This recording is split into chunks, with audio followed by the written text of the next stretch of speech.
Estamos comenzando una nueva serie. Terminamos el estudio, vimos algunos salmos durante las semanas pasadas y a partir de hoy, los próximos 4 domingos, vamos a estar hablando de preparándonos para la Navidad. La palabra Navidad viene del latín nativitas y significa nacimiento. Se refiere entonces al nacimiento de Jesús.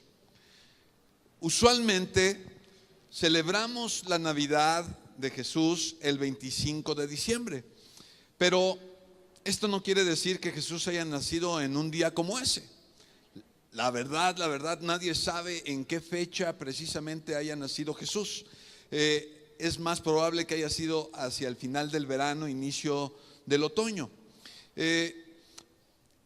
¿Sabes por qué se escogió 25 de diciembre? Bueno, así como en México, durante la conquista, los españoles usaron algunos de los templos de los aztecas y de otras culturas indígenas prehispánicas, y allí montaron sus nuevos templos. Algo por el estilo sucedió en el Imperio Romano. 25 de diciembre había una festividad solemne, ¿verdad?, para festejar el nacimiento del sol invicto, una deidad de aquel entonces. Así que para tratar de enseñar ahora el nacimiento del Mesías, escogieron esa fecha. Tú y yo, eso espero, ¿verdad?, no celebramos la fecha, no celebramos el 25 de diciembre y mucho menos celebramos una deidad que no sea a nuestro Señor Jesucristo. Lo que yo te animo es a que festejemos el hecho y el evento del nacimiento de Cristo Jesús. Este es un acontecimiento extraordinario que transforma nuestras vidas, y pido a Dios que tú seas bendecido y Cristo nazca en tu corazón, y como vamos a ver el día de hoy, tú puedas nacer de nuevo. Durante estos 4 domingos vamos a estar estudiando el capítulo 3 del Evangelio según San Juan, del versículo 1 al versículo 21. Hoy vamos a hablar de la importancia del nuevo nacimiento. El próximo domingo vamos a hablar del origen de Jesús. Dice la Escritura que bajó del cielo. Al siguiente domingo vamos a hablar del gran amor de Dios para con nosotros. Y finalmente hablaremos de que la luz de Dios llegó a este mundo. Así es que te invitamos a que no faltes ninguno de estos domingos. Vamos a estar reuniéndonos, celebrando y levantando el nombre de nuestro Señor. Yo te pido que cierres tus ojos y oremos a nuestro Padre Celestial. Señor, queremos darte gracias por el gran regalo que tú nos has dado a través de la vida de tu Hijo Jesucristo. Gracias por la salvación tan grande que tú nos has dado, que nos has amado, nos has apreciado y hoy nos llamas a ser tus hijos. Bendice esta reunión, habla a nuestros corazones y que tu palabra sea sembrada en cada uno de nosotros y produce los cambios que tú así tienes dispuestos para cada uno de nosotros. Toma mis palabras, toma los oídos y las mentes de mis hermanos y, Señor, haz tu voluntad en medio de nosotros. En el nombre de Cristo Jesús, amén.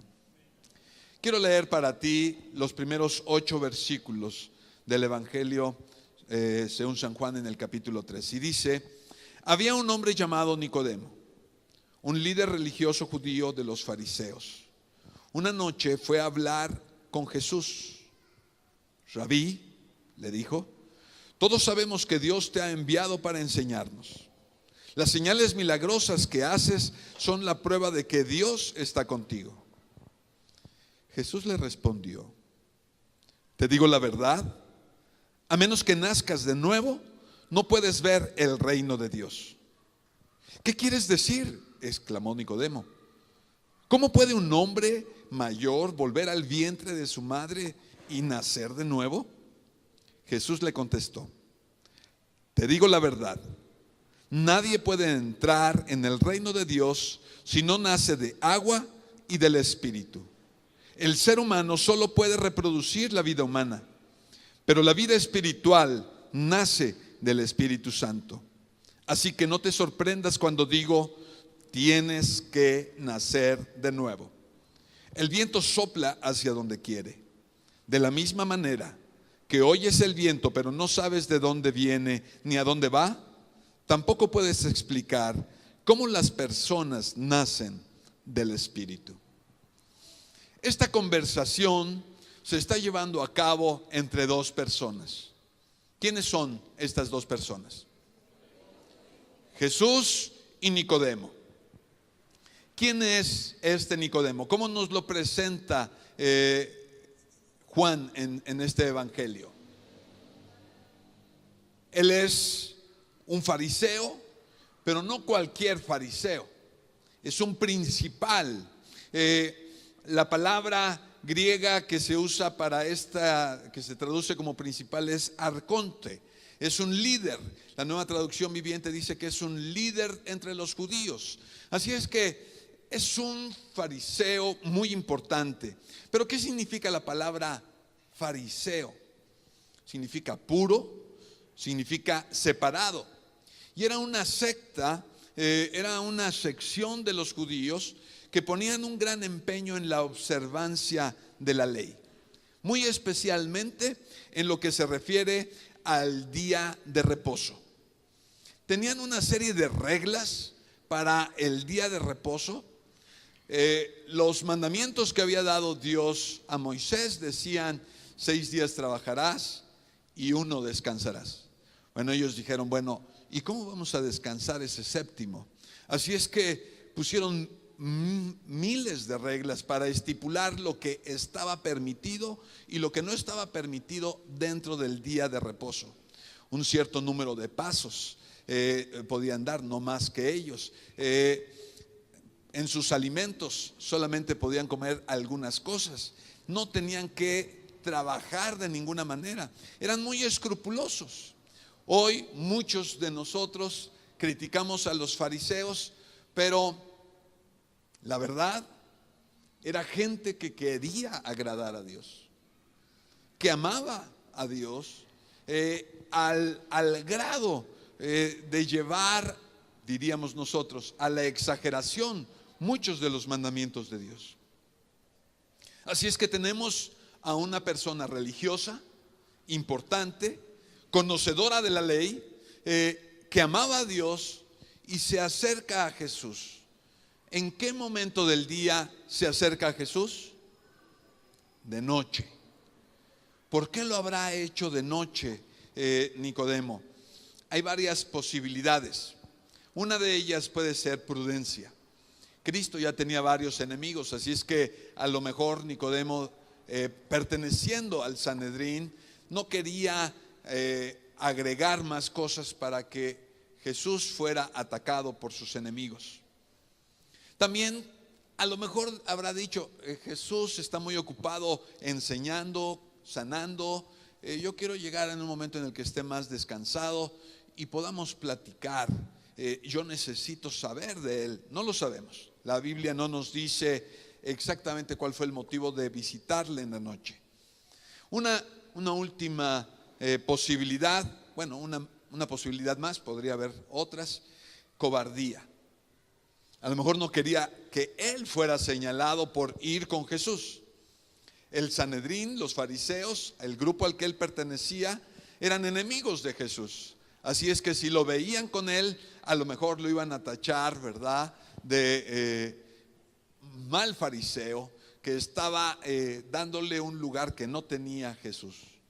¿Cuál habrá sido el motivo? No lo sabemos. Lo que sí sabemos es que llegó de noche y se refiere a Jesús con palabras muy propias.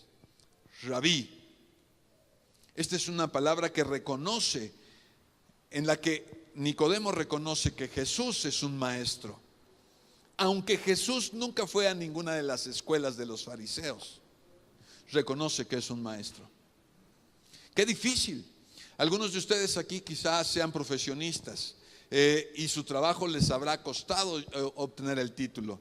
Y si alguien que no tiene título hoy en día ostenta llamarse con esa profesión, lo podríamos demandar, ¿verdad?, por hacer un mal uso y usurpar un título que no le corresponde.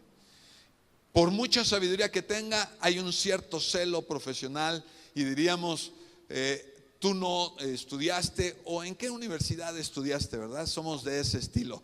Una universidad patito. Yo estuve en la H Universidad de tal lugar, ¿verdad? Pues tenemos a este Nicodemo, un importante religioso, miembro del Sanedrín, que viene y reconoce a un hombre sin educación formal, que está haciendo muchas cosas, y le dice rabí. Qué interesante.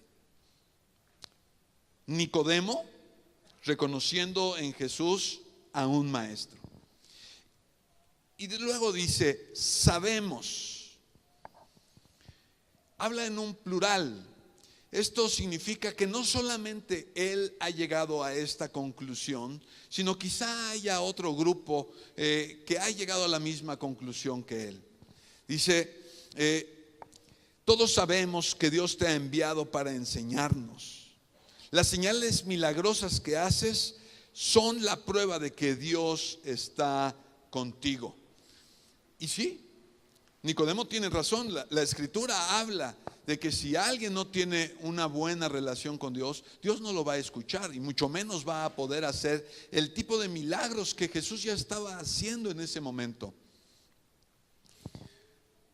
Nicodemo reconoce en Jesús un maestro, reconoce en Jesús a alguien que tiene una buena comunión con Dios, una buena relación con Dios. Está siendo humilde al llamarle de esta manera, al venir a verlo para aprender de él, y Jesús lo para en seco. ¿Cómo dice el verso 3? Alguien que me haga favor de leerlo en voz alta. ¿Quién dice yo? Por favor.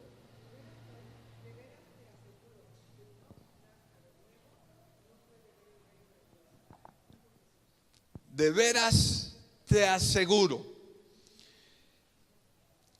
que a menos que nazcas de nuevo, no puedes ver el reino de Dios. Oye, pero este Nicodemo es una persona religiosa, es una persona que observa los mandamientos, es una persona moralmente buena, santa, está buscando a Jesús, le reconoce como maestro, el gran maestro, rabí. Y Jesús le dice, a menos que nazcas de nuevo, no puedes ver el reino de Dios. Jesús entonces pone una condición para poder entrar al reino de los cielos, y es una condición tremenda. ¿Qué nos está diciendo Jesús con esto? No importa cuán religioso seas, no importa cuál sea la religión que tú profeses, no importa cuán moralmente bueno seas, no importa cuántas obras buenas hagas, es más, no importa que seas fan mío, que le pongas like a mis posts, ¿verdad? Mientras no nazcas de nuevo, no verás el reino de los cielos. Pero Señor, yo soy el promotor número 1 de ti. Si no has nacido de nuevo, no entrarás en el reino de los cielos. ¿Te das cuenta de esto? No es el venir a la iglesia lo que nos hace entrar al reino de los cielos. No es ser buenos lo que nos permite entrar al reino de los cielos. Es el nuevo nacimiento. ¿Y qué significa este nuevo nacimiento, verdad? Bueno, lo primero que nos pone en evidencia es que no se trata de solamente darle una remoceada a nuestra vida. El cambio que está pidiendo Jesús es tan profundo como si nacieras de nuevo. Es un ir al fondo, a la genética misma. Cuando tú y yo somos concebidos por nuestros padres, cada uno de ellos pone parte de su genética. El óvulo lleva unos cromosomas, una información cromosómica, ¿sí? ¿Está bien? El varón con el espermatozoide pone otra información cromosómica, se une y esto genera a cada uno de los que estamos aquí. Y aunque somos miembros de la misma familia y tenemos rasgos que nos hacen ver similares, somos personas completamente diferentes unas de la otra. Lo que está diciendo Jesús es: tú no puedes entrar al reino de los cielos si el cambio que hay en ti no es tan profundo como lo es tu información genética.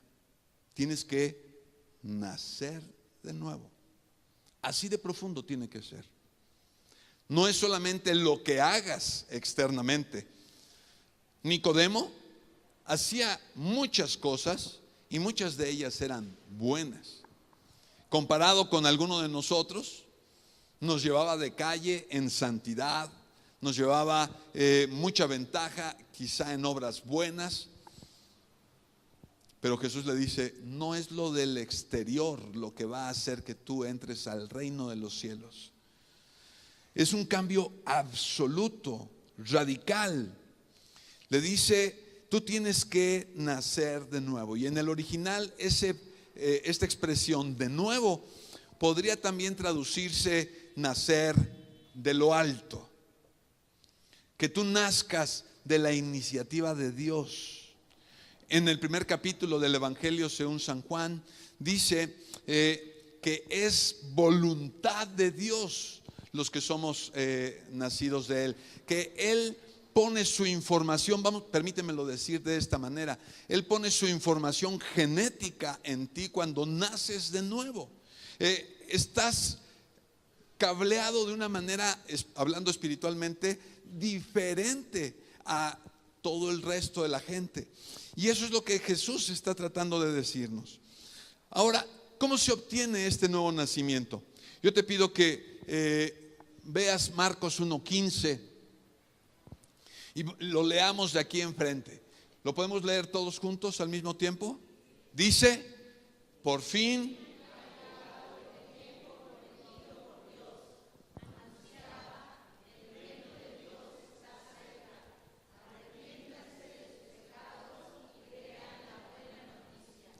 es Juan el Bautista quien está hablando estas palabras. Está invitando a la gente a que se bautice, ¿verdad? Dice: por fin ha llegado el tiempo prometido por Dios. El reino de Dios está cerca. ¿Y cómo podemos entrar a ese reino de Dios? ¿Cómo es que podemos nacer de nuevo? ¿Qué es el requisito para entrar a ese reino? Dice la última frase: arrepiéntanse de sus pecados y crean la buena noticia. ¿Puedes decirlo conmigo esa última oración? Arrepiéntanse de sus pecados y crean la buena noticia. Dos elementos para nacer de nuevo. Dos requisitos para poder entrar al reino de los cielos: arrepentimiento y fe. ¿De qué me voy a arrepentir? Pues de tus pecados. Y Jesús le está diciendo de otra manera a Nicodemo: con todo y que eres un fariseo y de los principales, eres un pecador. ¿Reconoces que has pecado? Si Jesús estuviera aquí y yo me entrevistara con él, a lo mejor yo trataría de defenderme, ¿verdad? Y decir: pues soy pastor y ya tengo muchos años de ser pastor y casado con una bella mujer. Me dirá: ajá, ¿te has arrepentido de tus pecados? ¿Cuáles, Dios? Uy, ¿de verdad quieres que te diga cuáles? Tú y yo tenemos que reconocer: hemos pecado.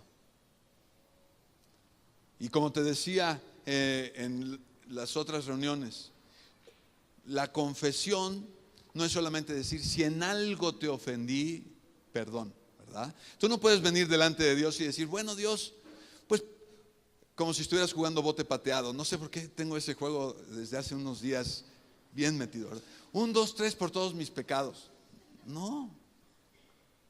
Tú tienes que reconocer todos y cada uno de ellos. Señor, me arrepiento. Que dijeron, ¿verdad? Ya va a empezar a decir, no, eso es entre Dios y yo. Pero tú tienes que decirle a Dios, me arrepiento de que le tengo envidia a mi hermana. Me arrepiento de que tengo un deseo enorme de tener más dinero y pues he metido la mano en donde no debía. Me arrepiento de ser corrupto. Dios, me arrepiento. Y que tú te hicieras una lista a Dios y le dijeras, me arrepiento, reconozco que he pecado. Los que tenemos mucho tiempo en la iglesia de repente sentimos que flotamos, ¿verdad? Yo pecado, no hombre, ninguno. No, tenemos que confesar, somos pecadores y necesitamos venir delante de Él. El primer requisito es el arrepentimiento, pero el segundo es el complemento de este arrepentimiento, es fe. Es fe en que Cristo es mi Salvador. Fe en que Cristo tomó mis pecados y en la cruz murió por ellos y me perdonó. Es fe de que Él es el suficiente Salvador para mí. Si yo no tengo estos dos elementos, así yo esté viendo a Jesús y diga, pues sí, Jesús es el gran maestro. Bien, pero eso no salva. Nicodemo reconocía que era el rabí, reconocía que era importante, y de todas formas Jesús le dijo, te es necesario nacer de nuevo. Así es que hay mucha gente que reconoce que Jesús es Dios. Hay mucha gente que cree que Jesús hizo grandes milagros. Hay mucha gente que cree que Jesús es un gran iluminado. Pero dice la Escritura, los demonios también creen y además tiemblan. Y no se salvan. Falta la fe, la confianza en que tú eres mi Salvador. Yo me pongo debajo de ti para hacer tu voluntad. Eso es lo que Jesús le está diciendo a Nicodemo. Te es necesario nacer de nuevo. Y estos son los dos requisitos. ¿Cuáles son? Arrepentimiento y fe. Sin estos dos elementos no hay una regeneración. No importa cuántas obras buenas hagas, no importa cuánto des de diezmo, no importa si ofrendas, no importa si vienes a la iglesia, nada de eso te va a dar la salvación, nada de eso te va a permitir entrar al reino de los cielos. Tú necesitas ser regenerado por completo. Hace ya algunos meses fuimos testigos de los efectos de los terremotos. Y para colmo, ¿verdad? Un 19 de septiembre, haciendo memoria de un terremoto ya más viejo, del 85, tenemos otro terremoto quizá casi tan potente como ese, y vimos cómo muchos edificios fueron dañados al punto de que su estructura quedó afectada. ¿Qué haces tú con un edificio que está dañado en la estructura? Vienes y le dices, bueno, como que vamos a quitarle el yeso y le ponemos otra vez el yeso, que no se vea la grieta. Está como que de lado, pero pues ponle aquí el palo de la escoba, ¿verdad? Que detenga. De repente queremos arreglar las cosas de esta manera. Y nuestras vidas queremos arreglarlas de esa manera. ¿Sabes qué? Necesitas un coaching, ¿verdad? Está de moda el coaching. Te sacan un ojo de la cara, y pues ahí estás, ve para allá. O ve con el terapeuta, ve con el psicólogo. Y lo único que estamos tratando de hacer con nuestras vidas es parcharla, medio pintarla, cuando la falla es estructural. Y eso es lo que Jesús le está diciendo a Nicodemo. tienes que nacer de nuevo. No hay coaching que valga. No hay psicólogo que te pueda ayudar en esta situación. Lo que tú necesitas es un cambio profundo, radical, desde los cimientos. Es cambiarte por completo.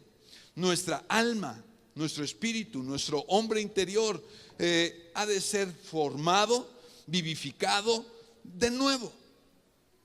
Allí a nivel genético es que tenemos que cambiar y nacer del Espíritu Santo. Dice Efesios capítulo 2 verso 10. ¿Me ayudan a leerlo, por favor? Pues somos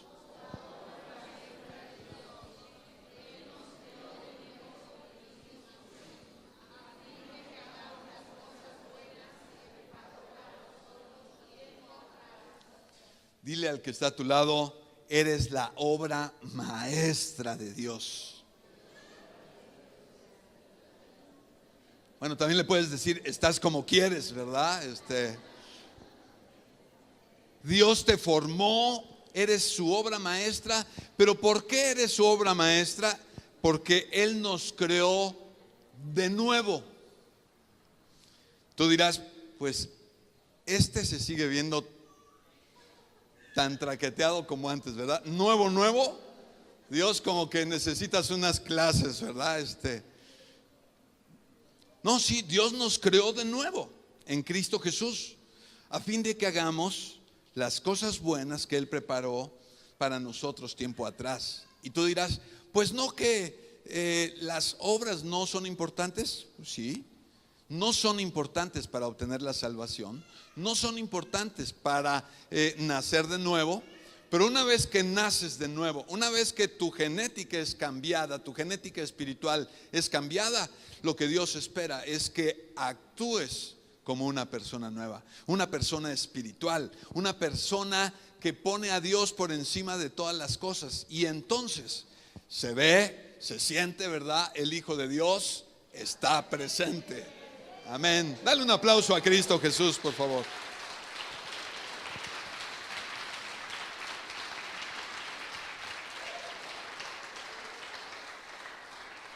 Y aquí no importa quién hayamos sido nosotros. Dice en el siguiente texto, Gálatas 6:15, no importa si fuimos o no circuncidados. Lo que importa es que hayamos sido transformados en una creación nueva. No importa cuál origen tengas. No importa si le vas a la América, no importa si tienes defectos de ese estilo, ¿verdad? En Cristo lo que importa es que hemos sido transformados. Amén. En Él somos nuevas criaturas, dice la Escritura. Las cosas viejas pasaron, todas son hechas nuevas. Así es que Jesús está hablando de una transformación profunda, está hablando de un nacimiento, es tan profundo que parece como un nuevo nacimiento, ¿verdad? Nicodemo objeta y dice, ¿qué quieres decir con esto?, exclama Nicodemo. ¿Cómo puede un hombre mayor volver al vientre de su madre y nacer de nuevo? Nicodemo está interpretando estas palabras de forma natural. Le dicen, debes de nacer de nuevo. Y dice, pues ya estoy medio viejo, ¿verdad? Y mi mamá, ¿cómo le hago para entrar nuevamente en su vientre y poder ser expulsado, ¿verdad? No es mejor por cesárea, yo creo. No se lo puede imaginar. Pero Jesús no estaba hablando en ese sentido, Él está hablando en el sentido espiritual. Tú tienes que cambiar por completo. Esta pregunta de Nicodemo es lo que muchos llegan a proponer de repente. Si yo tuviera la oportunidad y volviera a nacer, haría las cosas distintas. Vienes con la esposa, ¿verdad? Dame otra oportunidad. Ya no quiero hacerte sufrir. Quisiera regresar el tiempo para hacer y comportarme de una manera diferente. Mi hermano, aunque pudieras regresar en el tiempo, no solucionarías el problema, porque el problema está de fondo, está en tus genes. Somos malos, pecadores, perversos de nacimiento. No importa cuántas veces pudiéramos regresar al vientre de nuestra madre, si Dios no ha hecho un cambio en nuestras vidas, volveríamos a cometer los mismos errores una y otra vez. Es una ilusión pensar que podemos, echándole ganas, cambiar el destino de las cosas que hacemos. Jesús le contesta y le dice: te digo la verdad, nadie puede entrar en el reino de Dios si no nace de agua y del Espíritu. El ser humano solo puede reproducir la vida humana, pero la vida espiritual nace del Espíritu Santo. Tú lo que necesitas es ser regenerado, recreado por Dios. Es el Espíritu Santo el que tiene que venir y cambiarte por completo desde adentro. El cambio tiene que ser interno, tiene que venir desde lo más profundo de tu ser. Allí en tu convicción, allí en tu conciencia, tú debes de llegar a la conclusión y decir: yo necesito de Dios. No hay nada que yo pueda hacer. Mientras tú estés pensando: no, si yo me porto mejor, si ahora sí ya voy a ser atento con mi esposa, si ahora ya no digo groserías, si ahora sí voy a la iglesia todos los domingos, las cosas se van a mejorar. No, tú no has entendido que no hay nada que tú puedas hacer para remediar esto. Eso es ponerle parches al asunto. Tú necesitas venir delante de Dios y reconocer tu incapacidad y decir: Señor, me arrepiento de todos mis pecados. Soy malo, soy perverso, soy pecador. Son palabras que no nos gusta decir, pero que tenemos que reconocer. Sin Cristo Jesús somos perversos. Sin un cambio espiritual profundo, estamos perdidos. Es a Dios a quien necesitamos, es a Él a quien tenemos que venir. No es la iglesia la que nos va a cambiar, no es las buenas costumbres las que nos van a cambiar, es Dios el que va a hacer este cambio. Jesús, al contestarle a Nicodemo, le pone en claro que le es necesario nacer de arriba, y esta es una obra que solo el Espíritu Santo puede hacer. Si el Espíritu Santo no hace una obra profunda en ti, no hay manera de que entres en el reino de los cielos. Y por eso necesitamos fe. Señor, aquí estoy. ¿Cómo le vas a hacer? ¿Cómo será esa operación? No lo sé, pero sé que tú lo vas a hacer. Espíritu Santo, estoy aquí. ¿Cuál es la naturaleza de este cambio? Jesús le está diciendo: es espiritual. No te estoy pidiendo, Nicodemo, de que vuelvas al vientre de tu madre. Nicodemo, no te estoy pidiendo de que intentes ahora hacer las cosas mejor. No, tú tienes que ser transformado desde el punto de vista espiritual. Y aquí tenemos varias cosas de lo que produce un cambio espiritual. Romanos 6:5 dice: porque si fuimos plantados juntamente con Él en la semejanza de su muerte, así también lo seremos en la de su resurrección. Tú y yo espiritualmente hemos sido plantados juntamente ¿con quién? Con Cristo. Has sido injertado en Cristo. Tú ya no eres una planta aparte, ahora estás juntamente con Cristo Jesús, formas parte de la vid. ¿Te acuerdas que Jesús habla de que Él es la vid verdadera? Nosotros somos los pámpanos. Es ese injerto. Dios, ya no es mi vida independiente de ti, soy yo dependiendo de ti. Ese es el tipo de cambio espiritual que tiene que darse en nuestras vidas. Yo no quiero que bendigas mi trabajo. Señor, yo quiero hacer tu trabajo. Señor, yo no te pido que hagas y me des lo que yo deseo. Lo que deseo es hacer tu voluntad. ¿Se entiende la diferencia? El cambio es espiritual. Es yo estoy en ti y tú mandas. No recuerdo, bueno, sí recuerdo dónde, pero mejor no digo la fuente. Alguna vez lo vi y decía, tú dices rana y yo salto, ¿verdad? Y así es de claro. Yo estoy injertado en ti. Tú eres el que manda, tú eres el que ordena. Mi vida gira en torno a la tuya. No te pido que tú gires en torno a la mía. Fíjate cómo es la oración de muchos cristianos. Bendíceme, ayúdame, que me vaya bien en el trabajo, que tenga una buena esposa. Y ya no me gustó esta esposa, cámbiame de esposa, ¿verdad? Y solamente pedimos y Dios es como el genio de la lámpara. ¿Es eso correcto? No. Es cierto que Jesús dice que debemos pedir y pedir para que sea honrado y glorificado el nombre de Dios. Pero ¿cómo hemos de pedir? Hágase tu voluntad, no la mía. Yo estoy injertado en ti, no tú en mí. Yo quiero que tú, Señor, prevalezcas, ¿verdad? 1 Corintios 6:17 dice, pero el que se une al Señor, un espíritu es con Él.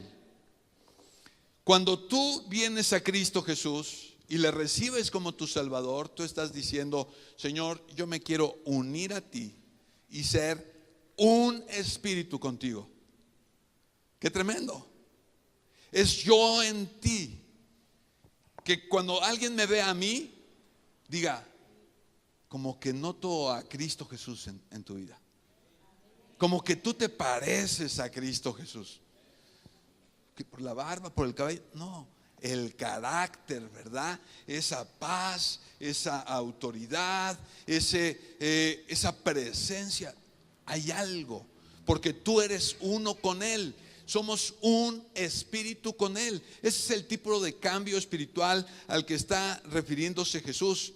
Otra parte de la escritura, Romanos 8:14 dice, porque todos los que son guiados por el Espíritu de Dios, estos son hijos de Dios. El cambio entonces es de que tú seas guiado por el Espíritu de Dios. Tú te levantas cada mañana y entonces vienes y le dices, Dios, ¿qué quieres hacer conmigo este día? Cuando vaya al trabajo, ¿qué quieres que yo haga allí? ¿Cuáles son las palabras que quieres que pronuncie? ¿Cuál es la persona? ¿Quién es la persona con la que yo voy a ministrar y le voy a compartir? Además dice que los que son guiados por el Espíritu de Dios, estos son los hijos de Dios. Son gente que le dice a Dios, guíame, úsame, utilízame, dime hacia dónde ir, porque eso es mi anhelo, hacer tu voluntad. Ese es el tipo de cambio espiritual que Dios está pidiendo en cada uno de nosotros. Romanos 6:12 dice, no reine pues el pecado en vuestro cuerpo mortal, de modo que lo obedezcáis en sus concupiscencias. ¿Es cierto? Todos vamos a pecar, todos. Pero tú no tienes que pecar. ¿Se entiende la diferencia? Cuando tú eres espiritual y te dejas guiar por el Espíritu Santo, lo más seguro es que vivas una vida santa, agradable a Él. Algún día te vas a equivocar, vas a cometer un pecado, sí, pero tú regresas, pides perdón y sigues caminando en santidad. No reine pues el pecado. ¿Cuál es el problema con las personas que no han nacido de nuevo? Que el pecado reina en su vida. No ha sido un cambio espiritual profundo, drástico. Ellos han puesto algunos parches. Moralmente se pueden ver gente buena, pero en el fondo son egoístas, soberbios y dicen: aquí mis chicharrones truenan. Yo hago lo que quiera hacer, lo que me parezca bien hacer. Dios nos dice: no, deja que reine yo en ti y no dejes que el pecado reine en ti. Dice Gálatas 5:16, digo pues, andad en el Espíritu y no satisfagáis los deseos de la carne. Andar en el Espíritu. Dios desea que nuestros valores, nuestros intereses sean celestiales, que prevalezcan lo celestial sobre de este mundo. Pero no me malentiendas, cuando hablo de celestial, no me estoy refiriendo al tiempo cuando tú hayas muerto y estés en la presencia de Dios. Eso es un malentendido. Para los que están viniendo al estudio de la carta de los Efesios, hemos hablado que los lugares celestiales se viven desde hoy en día. No es algo que yo pueda explicar fácilmente, pero ya estamos gozando del cielo los que creemos en Cristo Jesús. Así es que los valores, nuestros valores e intereses deben de ser celestiales. No solamente las cosas de este mundo, sino aquellas que no vemos, aquellas que no podemos percibir con nuestros 5 sentidos, pero que son tan reales, mucho más reales que esa realidad que podemos tocar. Es una realidad el mundo espiritual, y lo que pide Dios es que tu prioridad sea esa realidad espiritual, que tú desees por encima de todas las cosas esa realidad con Él. Continúa diciendo Jesús que lo que es nacido de la carne, carne es. Lo que es nacido del Espíritu, Espíritu es. Y es que la carne lo único que produce es carne. Nuestros padres lo único que pudieron hacer es transmitirnos a nosotros esa naturaleza pecaminadora.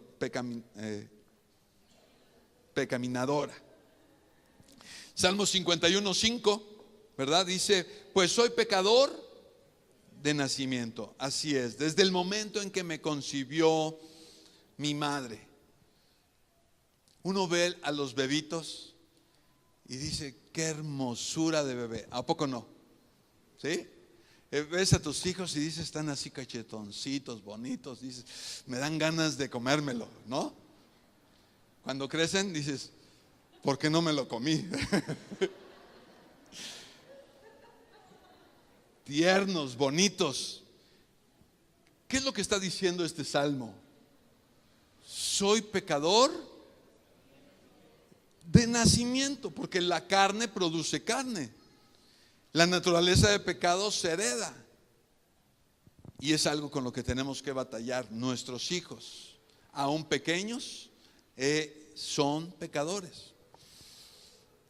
La teoría comunista marxista, ¿verdad?, dice: si un niño es cuidado, protegido del medio ambiente, y por supuesto, ¿verdad?, es el gobierno quien se encarga de él, entonces crecerá un niño perfecto. No sucede. Y mira que se ha intentado hacer. No importa de cuán buena familia seas, no tienes que ser comunista para pensar de esta manera. Llegamos a pensar que si se acaba la pobreza, si acabamos con los padres golpeadores, y entonces proveemos de un buen ambiente familiar, los hijos van a nacer y a crecer buenos ciudadanos. Y lo único que podemos constatar es que no importa qué tan bueno sea el ambiente, la maldad está en el interior de cada uno de nosotros. Así es que Jesús está diciendo: lo que es nacido de la carne, carne es. Job 14:4 dice: ¿quién podrá sacar pureza de una persona impura? Y la respuesta es: nadie. Tenemos que reconocer que hemos pecado, y así pudiéramos entrar en el vientre de nuestra madre una vez más, de nada serviría, porque seguiría allí el problema. Es un don de Dios el que podamos cambiar. Es un favor de Dios que nos hace a cada uno de nosotros. Efesios capítulo 2, versos 8 al 9 dicen que por gracia sois salvos por medio de la fe, y esto no de vosotros, pues es don de Dios, no por obras, para que nadie se gloríe. Es una gracia de Dios que nos ha sido asignada. Tú y yo que hemos creído en Cristo Jesús y que sabemos que estamos sentados en lugares celestiales juntamente con Él, podemos estar seguros de esto, no por nuestra acción, no por nuestra conducta, no por nuestros buenos pensamientos, por el amor de Dios, por la gracia de Dios, porque grandes y maravillosas cosas ha hecho Él. Hace rato estábamos celebrando la Santa Cena y simboliza el sacrificio de Cristo Jesús. Es ese sacrificio, es ese amor el que nos permite nacer de nuevo. Es cuando ponemos en Él toda nuestra fe, toda nuestra esperanza y decimos: Señor, realmente yo soy un pecador, me arrepiento de todo corazón y pongo toda mi confianza en ti, Cristo Jesús. Es que tú puedes nacer de nuevo y ser cambiado por completo. Esta Navidad puede ser completamente diferente para ti y para tu familia si tú decides arrepentirte de tus pecados y creer en Cristo Jesús con todo tu corazón. Porque entonces tú nacerás de nuevo. Entonces Cristo Jesús nacerá en ti y una nueva criatura en ti estará lista para vivir la vida, completamente transformado, con nuevos principios, nuevas motivaciones que van a hacer la voluntad de Dios. ¿No desearías tener una Navidad así en este año? Habiendo nacido de nuevo, muchos de ustedes, estoy seguro, que han nacido de nuevo. Se han arrepentido de sus pecados, han creído en Cristo Jesús, son parte de la familia de Dios. Pero hoy yo quiero invitarte a que crezcas en tu espiritualidad y aprendas a andar en el Espíritu. Dejes de tratar de hacer pequeños cambios en tu vida y recuerdes que el cambio es fundamental. Venir a Cristo. Él es el autor y consumador de la vida, de la fe, de todo lo que tenemos. Es a Él a quien necesitamos. Es a Él a quien anhelamos. Si yo deseo algo en mi vida, es que Cristo Jesús more en mi ser y me guíe en toda mi vida, en todas mis circunstancias. ¿Lo deseas tú también? Si tú no estás seguro de dónde pasarás la eternidad, tengo una magnífica noticia para ti. Cristo Jesús te amó tanto que entregó su vida por ti. Tomó tus pecados, los hizo propios y fue a la cruz para morir y pagar el precio que tus pecados merecían. Pero no se quedó en esa cruz. Ciertamente murió a causa de tu maldad, pero resucitó al tercer día. Y si tú lo deseas y te identificas con Él en su muerte,